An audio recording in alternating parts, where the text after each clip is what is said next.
Good evening, hello and welcome. You're with the news today, your primetime destination. News, newsmakers, talking points. Our big talking point tonight is the stage set for a Modi-Xi meet. Will that happen? Can India trust China? Also among our newsmakers tonight is Sakshi Malik, the wrestler who's just written a book that exposes Brit Saran Singh and more. We'll tell you more on all those top stories.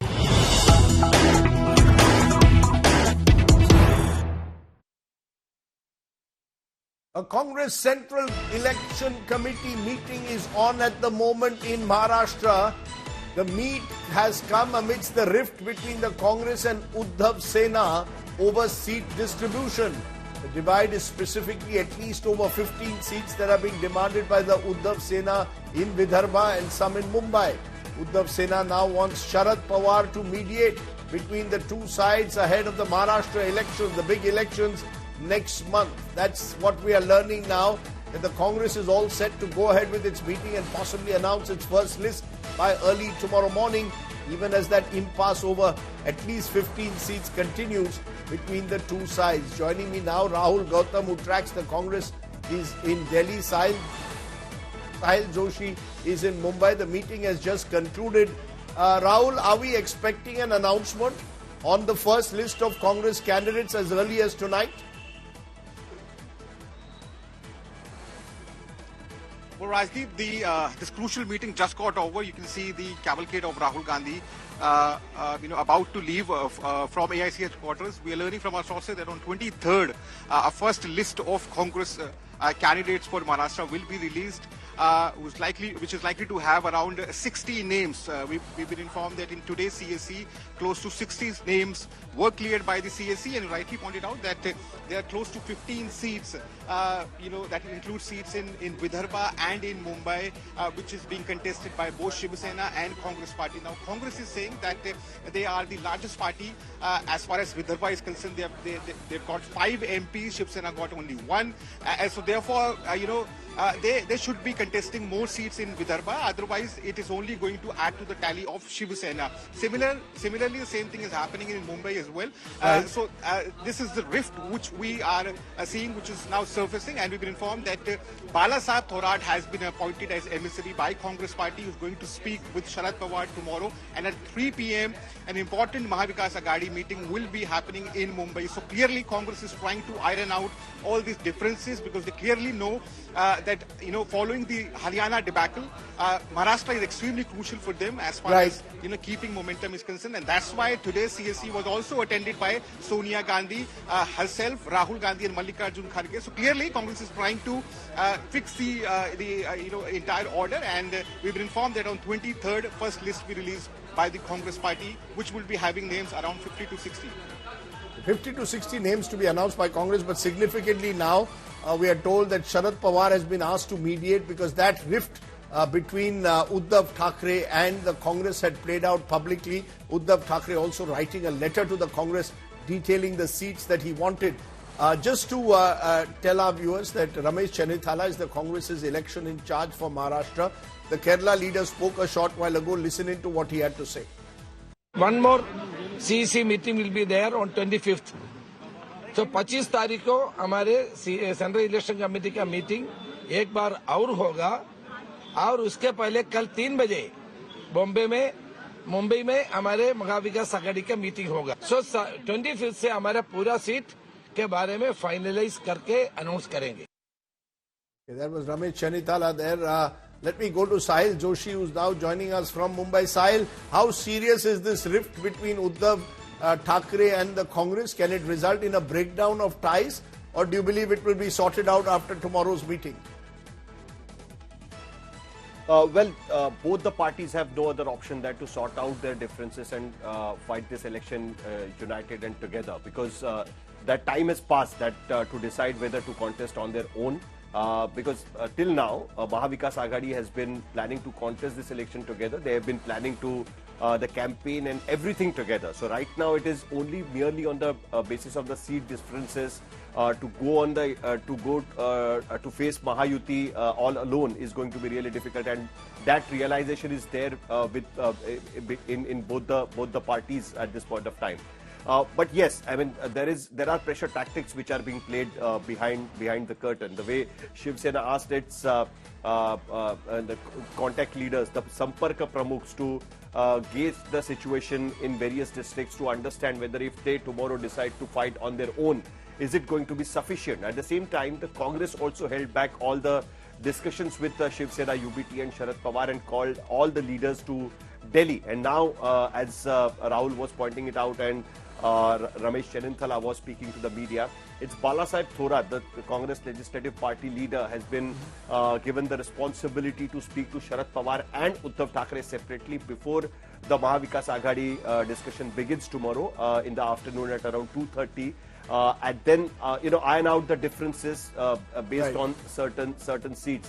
The party, Congress High Command is trying to impress upon Uddhav Thackeray that the number won't matter post-election.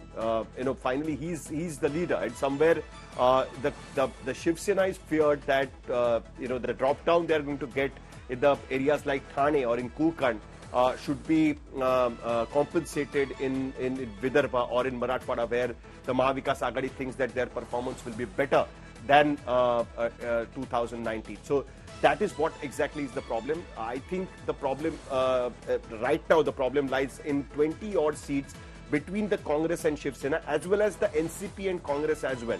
So that is the reason why Balasaheb Thorat will meet Sharad Pawar as well as Uddhav Thackeray. Right.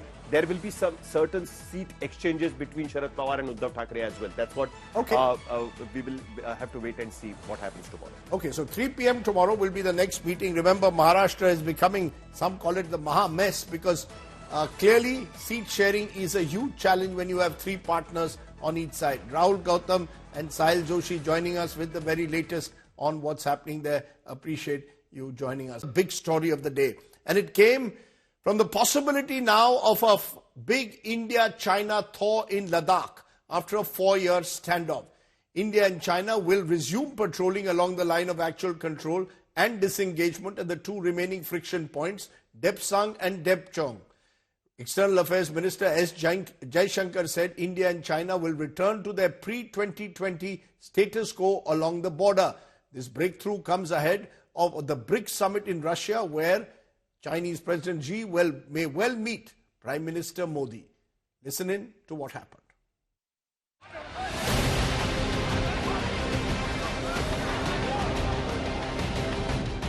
More than 4 years after Chinese troops attacked Indian forces in the Galwan Valley, leading to troop mobilization on both sides, finally a breakthrough.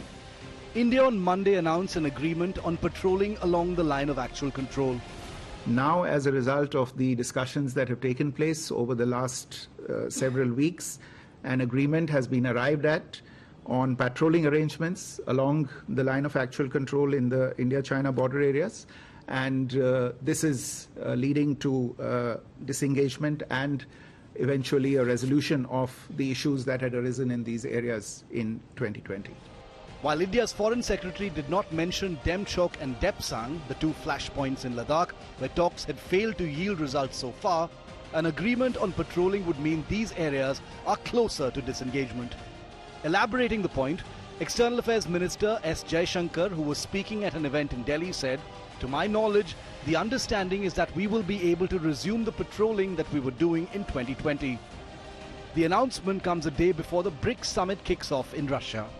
We're just asked to go for Prime Minister Narendra Modi's crucial visit here to Kazan, Russia for the 16th BRICS summit, a major announcement by the Ministry of External Affairs, with Foreign Secretary Vikram Misri announcing disengagement, an agreement to disengage at the line of actual control at the remaining friction points. Now, this effectively paves the way for a bilateral meeting between Prime Minister Narendra Modi and the Chinese President Xi Jinping. 20 Indian soldiers and an unspecified number of Chinese soldiers had died in the 2020 clashes in Galwan, Ladakh that did not involve the use of firearms. Since then, Indian and Chinese forces faced off at multiple points along the nearly 3,500-kilometer long border between the two countries. India and China also mobilized thousands of troops who've been stationed on the border till now. With Gaurav Sawant, Bureau Report, India Today. So what does this patrolling agreement mean? Will there be total disengagement now and a return to the pre-2020 status in Ladakh and Dipsang and Demchok? Is the state now set? Is the stage set now for a Modi-Xi meet in Russia? Can India really trust China? Joining me now, special guest Brahma Chelani, strategic affairs expert, former advisor to India's National Security Council. Also with us, Ambassador Rajdeep Dogra, former Indian Consul General to Karachi. Lieutenant General Atta Hasnain is joining us, and Andrew K.P. Lui, Chinese strategist and analyst. Appreciate all of you joining us on the show today. Let me come to you, Brahma, today, because you've been very skeptical in the past about what China affirms on paper and what happens in practice. Do you see this as a major breakthrough, this promise of a return to a pre-2020 situation? There has been no announcement from China so far. The announcement has come only from India, but no details have been released. The military standoff between the two countries is now in its 5th year. To end that standoff, 3 things are required, 3 steps: disengagement, de-escalation, and de-induction of rival forces. Today, what has been announced by the Indian side only relates to the first step, disengagement of rival forces. The second and third steps would be very difficult because China has created permanent new warfare-related infrastructure along the India frontier. So a return to status quo ante, both in terms of how the border looked before April 2020 or how the territorial control existed along the Ladakh frontier before April 2020, when China made its land grabs on Indian territory, that status quo ante is not coming back. So we should be very clear on one thing. While it's a welcome step toward diffusing some tensions and beginning the process of engagement, beginning the process of dialogue with China, we should not see this as a breakthrough, and we should not read this as a return to status quo ante. Status quo ante will not come. I'll come to you more specifically as to why you believe status quo ante will not come and what that means. But before that, just to get a perspective from our guest from China, Andrew K.P. Lui, you heard Brahma Chelani saying, why haven't the Chinese responded? India has made an official statement. Why haven't we seen, can we expect a similar statement from the Chinese in the next 24 hours that there is an agreement now on disengagement?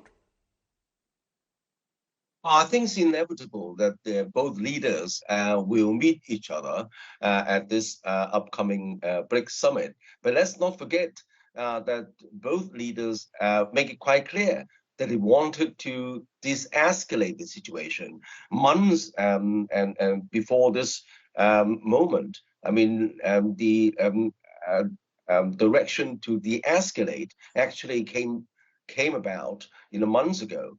And also, this current situation is significant because it comes right on the eve of a big BRIC summit in Russia. Right. And of course, the rise of the Global South is seen by both leaders as a very important dynamics that define the coming decades. And I think that both leaders will see that maintaining a less confrontational relationship between the two countries would be good on both sides. Now, as far as India is concerned, it also is seeing that continuing this needless confrontation is not going to end up resulting in any benefits on either side. So I think that this is significant. Now, on the other hand, let me stop you for a moment, because let me stop you for a moment. I've got Rajdeep Dogra to respond to what you just said, that you, in a way, the timing is linked to what is likely to happen at BRICS, the possible shake hands between the two leaders. We don't know whether there could be a bilateral on the sidelines. But Mr. Dogra, do you see all of this in a calendar, because India and China both have recognized that this is these kind of hostile face-to-face confrontation cannot continue for longer? Do you see that photo op taking place, or do you see something warmer between the two leaders at the BRICS summit? Well, firstly, both India and China realize that it is costing them a lot, both in terms of manpower being stationed there, logistics, and the expenditure. And there is always a risk that a little spark, Galwan type, can escalate into a situation which is undesirable. So that is point number one. The second point is that summits are occasions to nudge the officials on both sides to do something which the summit leaders can shake hands on.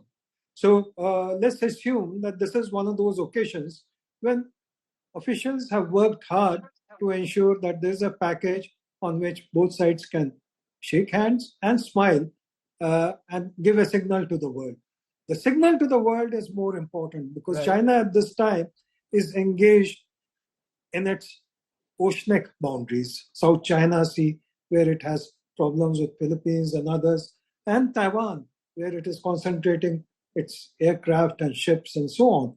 So strategically, at the moment, China sees that portion as the one that it should get whatever it wishes to. But the question, As far as India is concerned, but the question, I'll again stop you for a moment because you're raising points with Atta Hasnain.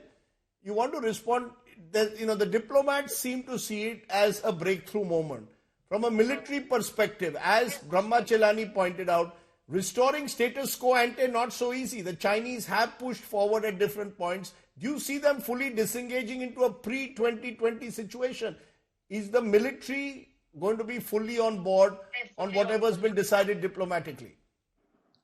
Well, Rajdeep, first of all, 4th May 2020 is the date which is being spoken of in terms of status quo ante. And I agree with the Brahma Chelani sir that a lot has happened in the last 4.5 years in terms of infrastructure development, in terms of deployment and things like that. To roll back that entire thing overnight without a proper detailed agreement may not be possible. I think this is more an opportunity which is being created. Primarily, it's a baby step, essentially to create the right environment, some kind of overcoming a little bit of the trust deficit to allow the two leaders, India and China, to meet at Kazan and hopefully to be able to take it beyond this. This is also, of course, in the context of the overall international environment where it seems as if there are some perceptions that China and India need to come together. There is more convergence in our interest at the moment, and this is the opportune moment to actually take advantage of that.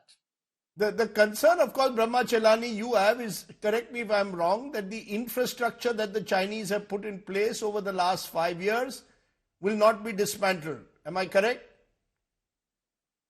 It has become a hot border. It will remain a hot border. But there are other larger issues. The standoff began because of Chinese encroachments in eastern Ladakh. Those encroachments triggered a robust Indian military response. Xi Jinping thought that he could present those land grabs as a fait accompli to India. But India responded by deploying large numbers of troops and weapons along the frontier, more than matching China's deployments. We created some buffer zones. Those buffer zones have come up largely on Indian territory. No details were released, largely because of the fact that these three major buffer zones were created largely on areas that Indian troops had patrolled traditionally. Now, no details have been released about this so-called new patrolling arrangement. The irony is this: the root of the present border crisis lies in China's violation of formal agreements on border management, including patrolling. So now we have a new arrangement on patrolling, which is not a formal agreement, whose details have not been released, and we expect the Chinese side to honor this informal understanding. So I am trying to add a note of caution The media is hyping this as a breakthrough. The Chinese have yet to release their statement on this understanding. And we have to recognize that China is not going to roll back its land grabs in Devsang and Demchok. What this new patrolling arrangement is, only time will tell, because details creep out slowly, as they did in the case of the buffer zone arrangements. You're striking a note of caution. Rajiv Dogra, I had interrupted you when you said, what does India get out of this? You know, where does India stand? Are we trusting the China? Is this about getting the optics right ahead of BRICS?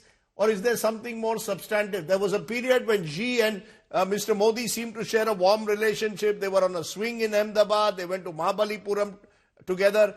Do you see a return to that? Can India really treat this as business as usual? No, there's not going to be any India-China bye-bye again. There's been a lot of mistrust that has been created since 1962, and that mistrust still lingers. So I don't think India is going to forget that you have to verify and not trust. That is going to be the mantra. No, because I'm playing pictures of Xi and Modi together in Mahabalipuram, earlier in Ahmedabad. Do you see that bonhomie returning, or that can't return in your view? You see, in international relations, the bonhomie is always there. They're not going to indulge in a fist fight. They will always be smiling. There may be moments when they convey some through facial expressions, but they are leaders of two important countries. If they scowl at each other, what is the result? What is the message to the two people of India and China? So that I hope will not happen. But the point here is that we should not start with, critiquing every move of India as far as China is concerned. I would accept that on Pakistan, but we have to give the possibility of an agreement and some kind of stability along the LSE a chance. I agree entirely with Brahma Chalani that yes, as far as the present thing is concerned, the disengagement has not worked to our advantage according to the reports, because the buffer zone created is on our territory. Whether it is a replication of that in the arrangement announced today, we have to wait and see. So should we be pressing the pause button, Atta Hasnain?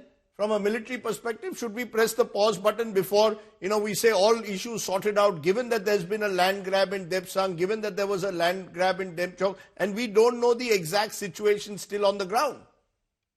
See, Rajdeep, escalation happens in a matter of seconds. And de-escalation invariably takes years. So, when you're looking at de-escalation here, I think it's a question of really putting the pause button, and it will move very, very incrementally. One shouldn't look at it as if one fine day there's an announcement and everything is hunky-dory and resolved. It's not going to happen that way. We all understand it. We all know how international relations work. So, an important event is taking place in Kazan. I think we are preparing ourselves for that. We are preparing the ground to ensure that our Prime Minister and the President of China meet out there. There is some positivity in the backdrop behind it. That is about all. The details of this will have to be worked out much more in detail subsequently if this have to be made to work out. Mr. Lewing, are there pressures that Xi is also under? We are looking at it from an Indian perspective, but what about China? Is China also feeling the heat at the moment because you find yourself facing conflicts on multiple fronts? So is that the question for me? Yes, sir. What are the pressures that Xi is operating under? Thank you. Well, I don't think that China looks at it that way. I think that China's approach to this breakthrough within quotation marks is on much bigger picture, aside from the border disputes between China and India, which have lasted for decades. I think that this slight breakthrough on patrolling is only a milestone but significant milestone in de-escalation. It is not going to resolve the border disputes. It's not going to define the line of actual control accurately, but it does represent a momentum towards building a more constructive relationship between the two countries. As I said, I mean, the relationship between China and India is only a part of the big game facing both countries in terms of the rise of the global south, of which the BRICS summit, of course, a very important platform. And I think that both leaders would like to be seen to have a more elbow room to play in leading the momentum of the global south, which is defining in many ways the global order. You speak so of the. I think that we should look at the situation in this context. You speak of the global south, given, of course, what happened when the G20 summit was there. President Xi didn't come for that. Do you get a sense, though, Brahma Chelani, that we just can't trust the Chinese? We don't know what they'll do next. A quick answer. The real problem, Rajdeep, is the expansionist impulse of the Chinese Communist Party. So it's not just India. Take any neighbor of China. It cannot trust China simply because of Chinese expansionism. But as far as India's foreign policy is concerned, India pursues an independent approach to international affairs in which hedging and balancing are key elements. So given the perception that Modi's foreign policy has a distinct pro-Western tilt, balancing that perception has become important. So improving relations with China works to India's advantage, but India has to improve relations with China on terms that are mutually beneficial. It cannot be one-sided. Remember what happened in 2017, Doklam? Xi Jinping and Modi kept meeting. They met 18 times over 5 years. Those meetings did not help dissuade China from encroaching on territories in East Ladakh. So one more meeting now on the sidelines of the BRICS summit in Kazan will not change the trajectory of China-India relations. But for India, balancing remains important. Okay. I think that's interestingly put. Clearly, the jury is out whether this disengagement will result in a major breakthrough on the border, on the LAC. That will be tested by Chinese intent over the next few months. But I appreciate my guest joining us on the big story of the day. Terror has bled Jammu and Kashmir once again this weekend, barely days after a new government was sworn in Srinagar. On Sunday, 7 people, who included 6 migrant workers and a doctor, were killed after terrorists opened fire at a construction site. Now the NIA is likely to take over the probe, and sources say the Lashkar-e-Toiba's offshoot, TRF, is responsible for this targeted attack. Take a look. I, Omar Abdullah, do swear in the name of God. Days after a new government took oath in Jammu and Kashmir, and Foreign Minister Jaishankar's Islamabad visit that saw a thaw in the frosty Indo-Pak ties, comes a brutal terror attack in Ganderbal district that left 7 people dead. The casualties of the firing at a construction site on Sunday include 6 migrant workers and a Kashmiri doctor.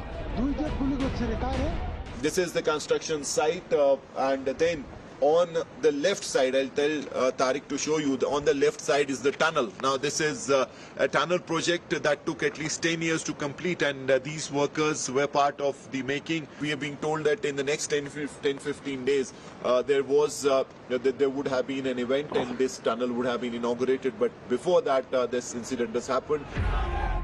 The deceased doctor and the workers were part of the construction team working on the Z-More tunnel, which connects Gagangir to Sona Marg. The migrant workers hailed from Punjab, Bihar and Madhya Pradesh. आतंकवादी बहुत गंदे मेरे पापा को मार दिया। अब मैं क्या करूं?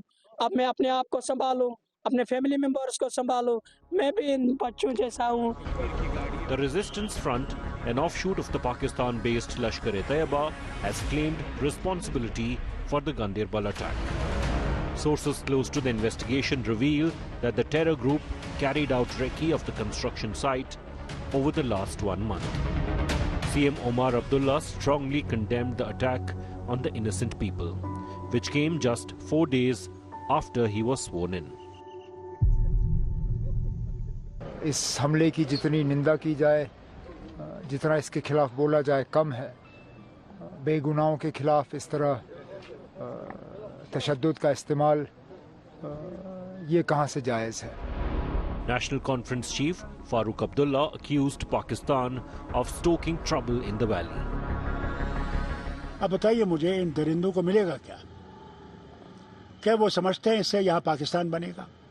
मैं पाकिस्तान के हुक्मरानों से ये कहना चाहता हूँ, अगर वो सचमुच हिंदुस्तान से दोस्ती चाहते हैं तो फिर ये बंद कीजिए।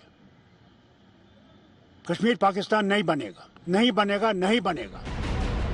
The Ganderbal attack comes after terrorists killed a migrant worker from Bihar in Shopian district on October 18th. Locals found the worker's bullet-riddled body in the Vaduna area of Zainapura in South Kashmir. With Ashrafani and Mir Farid in Kashmir, Bureau Report, India Today. Deeply troubling to see that happening once again near Srinagar. Let's turn to another big story. Civil Aviation Minister K. Ram Mohan Naidu today announced that the government is planning to amend the laws to address the growing number of bomb threats targeting airlines. This includes placing the culprits responsible for such threats on a no-fly list. In the past week alone, nearly 125 flights operated by Indian Airlines have received bomb threats, most of which turned out to be hoaxes. Take a look.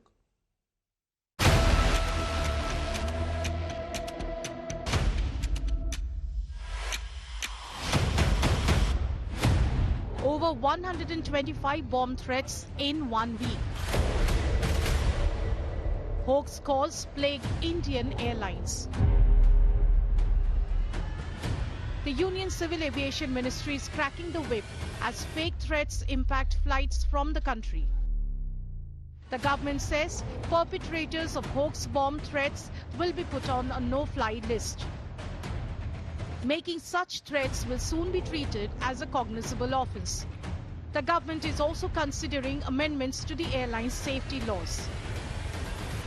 We are trying to make an amendment. Our legal team has worked very thoroughly on this, and we are coming up with an amendment, and then we are taking in, because this has to be a legal change in the Act, we need a consultation from other stakeholders, other ministries also. So we are in that process right now, but we are definitely pushing forward to bring a change in the Suwaska Act also, so that it addresses for these kind of offences which happen when the flight is on ground, so that we can take strict action on them, we can make it cognizable offence. While we are trying to efficiently tackle this situation through the threats we are receiving, we are also not compromising on the safety and security. This also I want to make it a very priority point, because you might feel that there are these threats happening, but we can't, even though there are hoax threats, we can't take the situation non-seriously.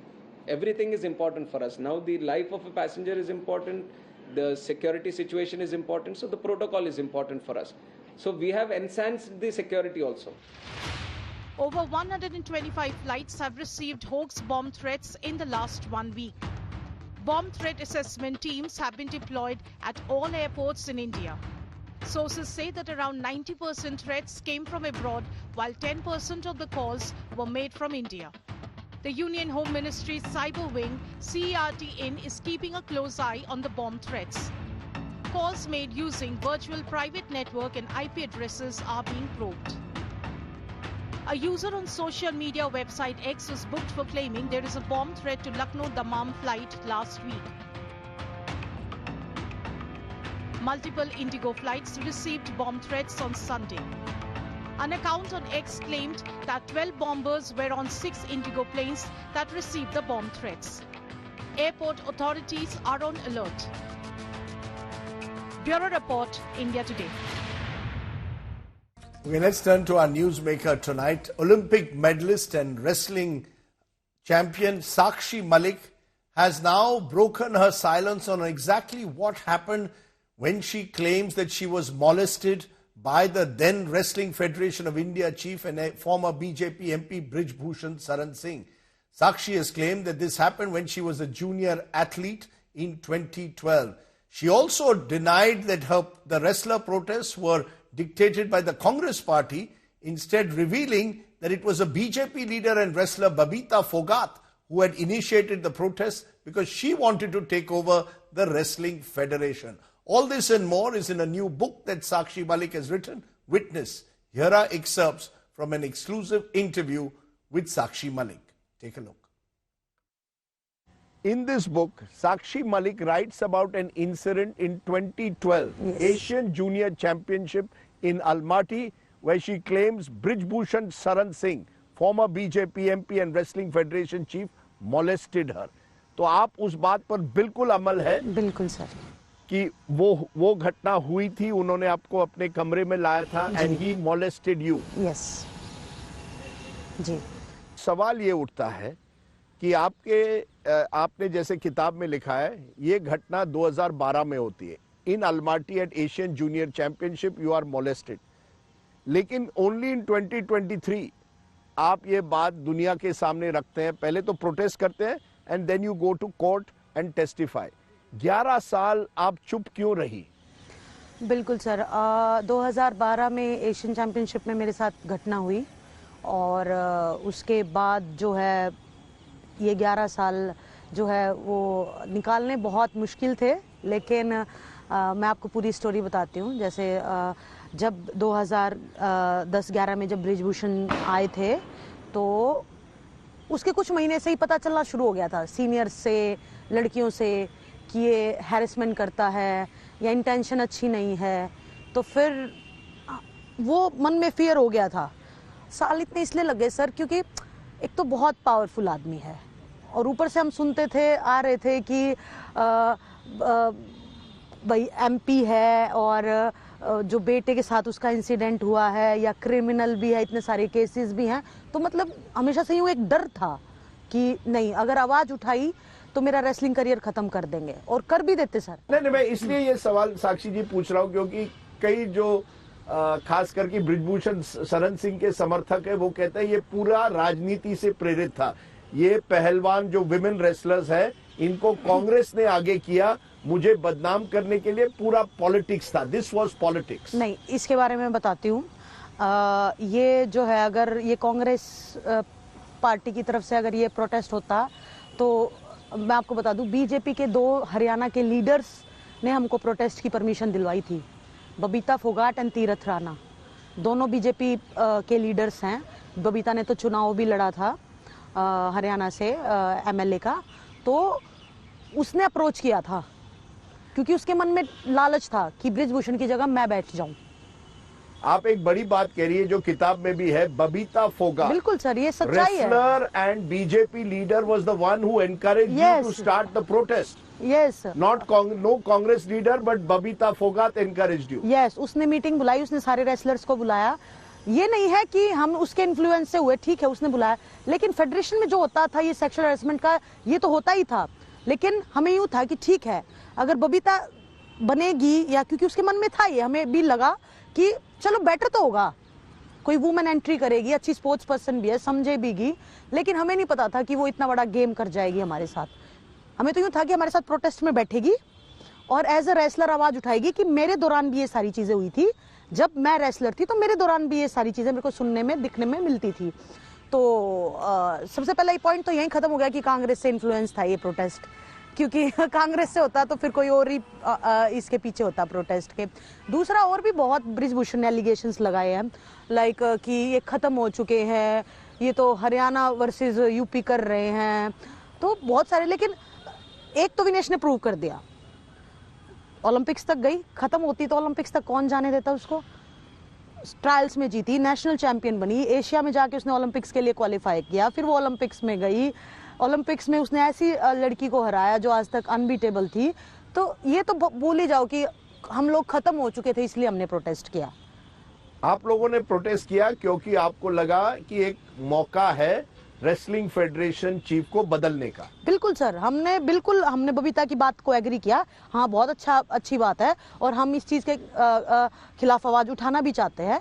और एक चीज और है, जैसे हम आके तुरंत protest पे नहीं बैठे थे कि आगे और सिर्फ प्रोटेस्ट कर लिया, सोची समझी साजिश थी, इस पार्टी ने इन्फ्लुएंस कर दिया, ये हमारे मन में था. नहीं, विनेश ने एचएम सर को जाके अपनी बात बताई थी। होम मिनिस्टर अमित शाह को बात बताई थी। हाँ, एचएम सर को, और बजरंग और विनेश मिले थे, तो विनेश ने चीज मेंशन भी की होगी, विनेश ने की थी।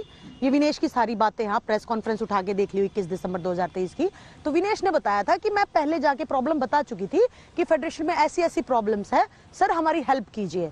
तो सर ने बोला ठीक है हम हेल्प करते हैं, लेकिन शायद कोई रिस्पॉन्स नहीं आया होगा। तो विनेश ने बताया कोई रिस्पॉन्स नहीं आया मेरे पास कि हम फेडरेशन को ठीक करने वाले हैं। इसीलिए फिर हमने सोचा कि एक यही रास्ता है, प्रोटेस्ट का रास्ता है, जो हमारी आवाज को पूरे देश में पहुंचा सकता है और हमारी फेडरेशन को क्लीन कर सकता है। मैंने ये देखा है कि इस किताब में भी लिखा है कई लोगों ने आपको कई आश्वासन दिए लेकिन लेट डाउन किया। आप कई नाम लेती हैं, उसमें स्पोर्ट्स मिनिस्टर अनुराग ठाकुर, उन्होंने भी आपको कई प्रॉमिसेस किए, और मैरी कॉम जो आपके लिए आइडल आप कहती है, बिल्कुल सर, पीटी उषा जो इंडियन ओलंपिक एसोसिएशन की चीफ थी, अमित शाह जो देश के गृह मंत्री है, सबने आपको प्रॉमिस किया, आश्वासन किया, नहीं नहीं आपकी बात हम सुनेंगे, कुछ करेंगे। किसी ने कुछ नहीं किया। Did you feel let down कि इतने लोगों ने आपको आश्वासन दिया but you felt let down? सबसे पहली बात तो बताना चाहूंगी सर, कोई समझे ना समझे, लेकिन एक फीमेल एथलीट का दर्द फीमेल एथलीट इजीली समझ सकती है। जब एड ऑफ कमेटी बनाई गई, एड ऑफ कमेटी में जब लड़कियां बयान दे रही थी और जब मैं बोल रही थी, तो मैरी कॉम जी पूरा हमारे सपोर्ट में थी, पूरा भावुक थी कि ओ माय गॉड मैं पूरी हेल्प करूंगी, आपके साथ ऐसा हुआ, मेरे साथ भी, मेरी भी सिमिलर सी स्टोरी है। ये मैं उनके वर्ड्स बता रही हूँ सर। और जो एक फीमेल जज थी वहाँ बीच में थी एडॉक कमेटी के, और एक दो और कमेटी के मेंबर्स थे वो रोए हैं, छोटी छोटी बच्चियों की स्टोरी सुन के रोए हैं कि आप चिंता मत करो, क्योंकि हमारे पास तो वही चाह रहा था कि एड ऑफ कमेटी बना दी, वहाँ जाके लड़कियां, हम सब ने वहाँ जाके अपनी स्टोरीज बताई, बयान दिए, और वो सब इमोशनल हो गए, और हमें वहाँ से भी बहुत अच्छा ऐसे सेटिस्फैक्टरी जवाब मिला कि सब कुछ नीट एंड क्लीन हो जाएगा, आप रो मत, और सब भावुक थे वहाँ पे। लेकिन नतीजा क्या मिलता है? 1 महीना, 2 महीना, 3 महीना, कुछ भी नहीं, मजबूरन दोबारा प्रोटेस्ट करना पड़ा। पहले प्रोटेस्ट पे तो बबीता ने अपने लालच के लिए बिठा दिया, खुद बैठी नहीं। अगर पहलवान थी, सब कुछ पता था, सब कुछ देखा हुआ था, ब्रिजभूषण के बारे में सब पता था, तो क्यों नहीं बैठी हमारे साथ प्रोटेस्ट पे? हमारे साथ बैठ के आवाज उठाती। लेकिन नहीं, बैक ऑफ द स्टेज उसको रूल करना था पूरा प्रोटेस्ट, और नतीजा क्या निकला? हमारा यूज हुआ सिर्फ। You were used. You claim that पहले प्रोटेस्ट में हम यूज्ड थे। आपका इस्तेमाल किया गया, और आखिर में वो सीन है जब आपको रास्ते पे ड्रैग कर देते हैं, पुलिस वहां से निकालते हैं, तब कभी क्या मन में गुजर रहा था कि आप ओलंपिक मेडलिस्ट है, पुलिस आपको उस तरह से खींच कर लेकर जा रही है? मैं तो सर थोड़ा सा इस तरीके की लड़की हूँ, मैं थोड़ा आर्ग्यूमेंट करने में से भी डरती हूँ। मैं मतलब एग्रेसिव नहीं हूँ, मैं किसी से झगड़ा नहीं करती या जो भी है। तो सडन वो सारी चीज़ें हुई ना। हाँ, प्रोटेस्ट पे खूब मन में मोटिवेशन था, खूब जोश था कि नहीं, बहुत अच्छी लड़ाई लड़ रहे हैं हम, एक गलत के खिलाफ आवाज़ लड़ रहे हैं हम।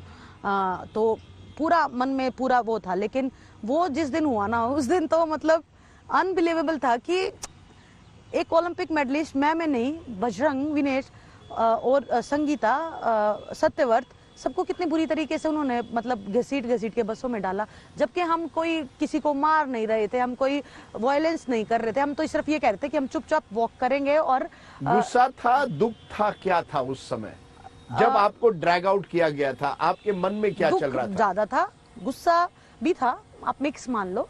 दुख इतना था कि मतलब इतना भी हो सकता है, मतलब लिटरली कैसे घसीटा जा रहा है। उस दिन की अगर आप मेरी हालत देख ले तो यहाँ से स्क्रैचेस, क्योंकि पुलिस वाली जो पुलिस कांस्टेबल्स थी वो इतनी बुरी तरीके से हमें खींच रही थी। Let's turn to our good news today's story as we end the show. It comes from Ahmedabad, where a police sniffer dog named Penny has been receiving applause for helping the local police detect a theft of over ₹1 crore. Now you know why dogs are all our best friends. Thanks for watching. Stay well, stay safe. Good night, Shubhratri. Then Namaskar. Take a look at our good news today's story. Meet Penny, a sniffer dog in the Gujarat police that helped crack a theft of 1 crore 7 lakh rupees that took place near Ahmedabad. The crime took place in Saragwada village. Uddhav Singh Solanki had kept the money he received as advance for the sale of 12 acres of family land in a drum at his house. The theft took place on the night of October 12th when Solanki had gone to another village. इसकी कोई जानकारी નથી વિક્રમ અને બુધો બે ખબર રાતે પડી એટલે મારે દમ તોડીને અને એ રૂપિયા 1,07,80,000 લઈ કે આથી ચલા ગયા. A bag left at the crime scene proved to be the turning point in the police investigation. Penny caught the scent of the suspects and guided the police to within 50 meters of the accused house. वो bag को हमारा जो tracker dog है, पेनी करके dog है हमारा, वो tracker dog के थ्रू जो है हमने उससे ये पता लग गया कि जो है आरोपी जो है वो किस डायरेक्शन में भागा है. तो इतना बड़ा अमाउंट लेके वहाँ पे हमें ये रफली ये आइडिया था कि जो है ये गांव में से किसी ने किया. The police recovered the money from the two accused. Thanks to Penny, Solanki can now use the money to buy land in the neighboring village as he planned. With Atul Tiwari, Bureau Report, India Today.